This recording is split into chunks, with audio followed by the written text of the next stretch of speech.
Did you know that one of history's most brilliant chemists created both the fertilizer that feeds billions and the poison gas that killed millions? Fritz Haber won the Nobel Prize for revolutionizing agriculture, but his dark genius unleashed chemical warfare on the world.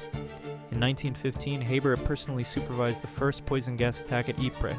Chlorine clouds rolled across no man's land, killing 5,000 Allied soldiers in minutes.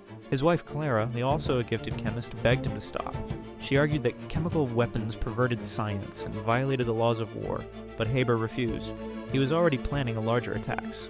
The night after he returned from Ypres, Clara took his military pistol into their garden and shot herself. The next morning, Haber attended her funeral. That same afternoon, he left for the Eastern Front to oversee more poison gas deployments. His research would later contribute to Zyklon B, the gas used in Nazi concentration camps.